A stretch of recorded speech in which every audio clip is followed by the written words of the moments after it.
இன்று தூத்துக்குடி மாவட்டத்திற்கு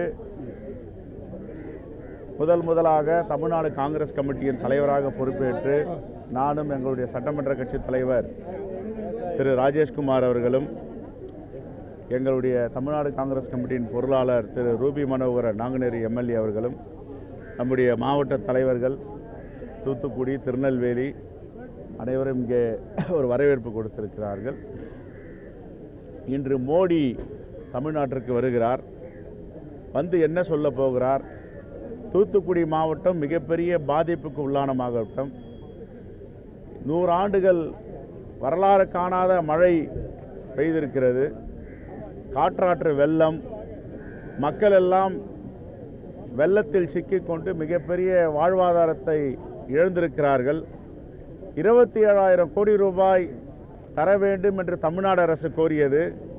இதுவரை ஒத்தை பைசா கொடுக்காத மோடி தமிழ்நாட்டிற்கு வாக்கு சேகரிக்க வருகிறார், பிரச்சாரம் செய்ய வருகிறார்.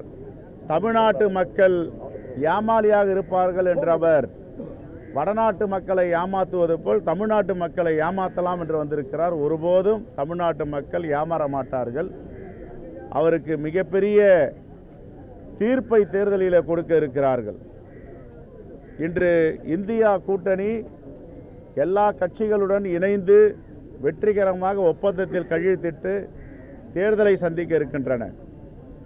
ஆனால் முதல் கட்ட வேட்பாளரை நேற்று அறிவித்திருக்கிறார்.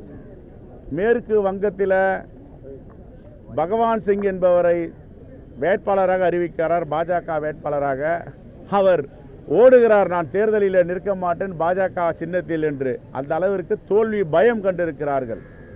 எந்தெந்த வேட்பாளர் தேர்தலில் நிற்க மாட்டோம் என்று ஓட்டம் பிடிப்பார்கள் என்று இனிவரும் காலங்களில் தெரியும். முதலாவதாக மேற்கு வங்கத்தில் பகவத் சிங் என்பவர், பகவான் சிங், நான் தேர்தலிலே போட்டியிட மாட்டேன் என்று மறுத்திருக்கிறார். இதுதான் இன்று பாஜகவுடைய சூழ்நிலை. 400 தொகுதிக்கு மேல் இந்தியா கூட்டணி அபார வெற்றி பெற்று ஆட்சி அமைக்கப் போகிறது. இந்தியாவை காப்பாற்ற வேண்டும் என்றால் இந்தியா கூட்டணி வெற்றி பெற வேண்டும். திமுக கூட்டணியில் பேச்சுவார்த்தை எப்படி நடந்தது? ரொம்ப நல்லா போயிட்டு இருக்கு. நாங்கள் ரொம்ப உறுதியாக இருக்கிறோம், சுமூகமாக இருக்கிறோம். கூட்டணியை பற்றி பேச்சுவார்த்தை முடிவாக இழுப்பறியில் இருக்கிறதா ஜெயக்குமார் சொல்லியிருக்காரு. திமுக கூட்டணியில் உள்ளவங்க அதிமுக கூட்டணிக்கு வந்து வரவேற்புன்னு சொல்லியிருக்காரு. அவங்க இன்னைக்கியா நேற்றுக்கு வரவேற்கிறாங்க. ரொம்ப நாளமாகவே காங்கிரஸ் அதிமுக கூட்டணி இருக்கணும், அவருடைய விருப்பம். ஒவ்வொருத்தரும் ஜனநாயக நாட்டில் அவருடைய விருப்பத்தை தெரிவிக்கலாம், அவரவருக்கு அந்த தார்மீக உரிமை உண்டு. அதே நேரத்தில் ஒன்று பார்க்க வேண்டும், நாங்கள் 5வது தேர்தலை திராவிட முன்னேற்ற கழகத்தோடு சேர்ந்து இதை வெற்றி கூட்டணியாக அமைத்திருக்கிறோம். 2019 நாடாளுமன்ற தேர்தல், அதற்கு பிறகு உள்ளாட்சி அமைப்புகள் தேர்தல், அதற்கு பிறகு 2021 சட்டப்பேரவை தேர்தல், 9 மாவட்டங்களில் நடைபெறாத இருந்த உள்ளாட்சி அமைப்புகள் தேர்தல், இப்பொழுது 5வது தேர்தல். 4 தேர்தலிலும் வெற்றி பெற்ற ஒரு கூட்டணி இப்பொழுது இந்தியா கூட்டணியாக மலர்ந்திருக்கிறது. நாங்கள் எங்களுடைய உறவு திராவிட முன்னேற்ற கழகத்துடன் மிகவும் நம்பிக்கையான உறவாக இருக்கிறது. எங்களை ஒருபோதும் திராவிட முன்னேற்ற கழகம் அவருடைய தலைவர் அண்ணன் தளபதி அவர்கள் குறைத்து மதிப்பிட மாட்டார் என்ற நம்பிக்கை எங்களுக்கு இருக்கிறது. நன்றி.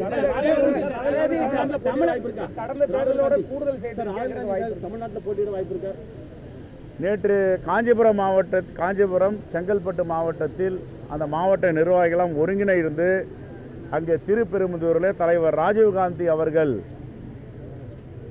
நினைவு இல்லம் இருக்கிறது, அங்கே உறங்கி கொண்டிருக்கிறார், அவருடைய ஆத்மா இருக்கிறது. ஆகையால் ஒரு சென்டிமெண்ட்டாக திருப்பெரும்புதூரில் தலைவர் ராகுல் காந்தி போட்டியிட வேண்டும் என்று விருப்பத்தை தெரிவித்து தீர்மானமாக போட்டிருக்கிறார்கள்.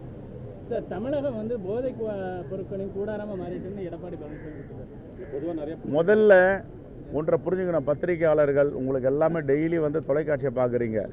முந்திரா துறைமுகத்தில் குஜராத்தில் 10,000 டன்னுக்கு மேலே போதைப் பொருள் பிடிபட்டது. அந்த முந்திரா துறைமுகம் யாருடைய துறைமுகம்? யாரால் நிர்வகிக்கின்ற துறைமுகம்? கான்லா துறைமுகத்தில் ஆயிரக்கணக்கான டன்கள் பறிமுதல் செய்யப்பட்டன. குஜராத்தில் உள்ள முந்திரா துறைமுகமும் கான்லா துறைமுகமும் யாருடைய கட்டுப்பாட்டில் இருக்கின்றன? யார் ஆட்சி செய்கிறார்கள்?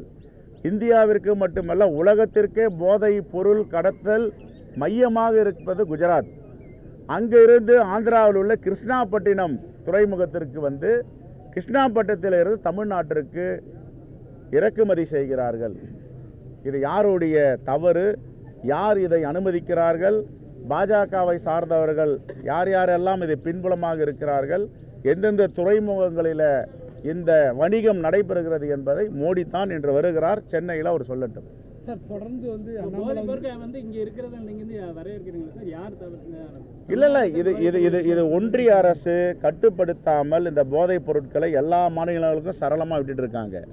இது யாருடைய கட்டுப்பாடு இருக்கணும்? Narcotic department, Indian narcotic department, இவங்க தான் அதை கட்டுப்படுத்தணும். உளவுத்துறை இருக்கு, ஐபி இருக்கு, ரா இருக்கு. இவங்களை மீறி எப்படி ஒரு போதைப் பொருள் வந்து இந்தியாவுக்குள்ள நடமாட முடியும்? காங்கிரஸ் ஆட்சியில் எடுத்துக்கங்க, எத்தனை டன் சீஸ் பண்ணியிருக்காங்க, பிடிச்சிருக்காங்க, கட்டுப்படுத்தியிருக்காங்க. பாஜக ஆட்சியில் தாராளமாக எல்லா மாநிலங்களும் கிடைச்சிட்டு இருக்கு. இது மோடி எப்படி தமிழ்நாட்டை வஞ்சிக்கிறாரோ அது மாதிரி இந்த விஷயத்திலேயே போதை பழக்கமுள்ள மாநிலமாக மாற்றுவதற்கு முயற்சி செய்கிறார்கள். போதைப் பொருளுக்கும் மோடிக்கு சம்பந்தம் இருக்கு. மோடியுடைய ஆட்சி தான் நடக்குது. அவர் தானே பிரதமர். அவருடைய கண்ட்ரோலில் தானே ரா இருக்கு, அவருடைய கண்ட்ரோலில் தானே ஐபி இருக்கு, அவருடைய கண்ட்ரோலில் தானே மத்திய பாதுகாப்புத்துறை இருக்கு. துறைமுகங்கள் யார் கட்டுப்பாட்டில் இருக்கு? ரயில்வே யாருடைய கட்டுப்பாட்டில் இருக்கு? விமான போக்குவரத்து யார் கட்டுப்பாட்டில் இருக்கு? இவங்க தானே இதை கட்டுப்படுத்தணும். இந்த 3 நிறுவனங்களும் அனுமதிக்காமல் எப்படி ஒரு போதைப் பொருள் ஒரு மாநிலத்திலிருந்து இன்னொரு மாநிலத்துக்கு வரும்?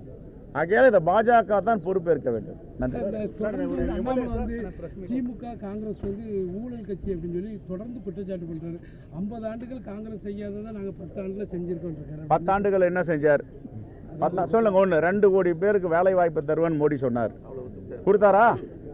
பெட்ரோல் விலையை பாதியா குறைப்பானர், குறைச்சாரா? டீசல் விலையை பாதியா குறைப்பேன், குறைச்சாரா? நான் வந்த உடனே இந்தியாவுடைய பண மதிப்பு அமெரிக்க பண மதிப்புக்கு நிகராக ஏற்றுவேன்றார். ஏற்றினாரா? 80 ரூபாய் யூஎஸ் டாலர். இன்னைக்கு இது ₹1. அப்புறம் என்ன சொன்னார்?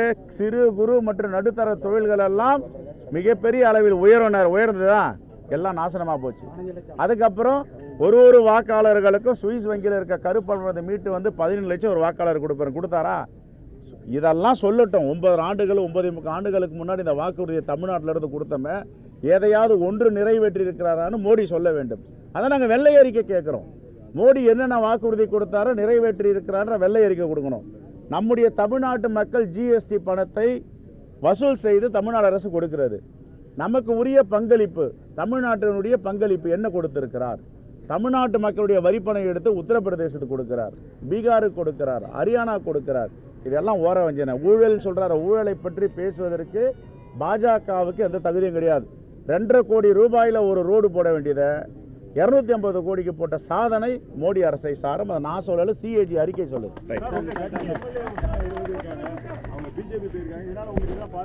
ஏங்க பிஜேபியில் இருக்கிற அறிவிச்ச வேட்பாளர் போட்டியிட முடியாதுன்னு ஓட்டம் பிடிக்கிறாரு. இந்த மாதிரி போய் அங்கே என்ன பண்ண போறாங்க? ஒரு பாதிப்பும் கிடையாது.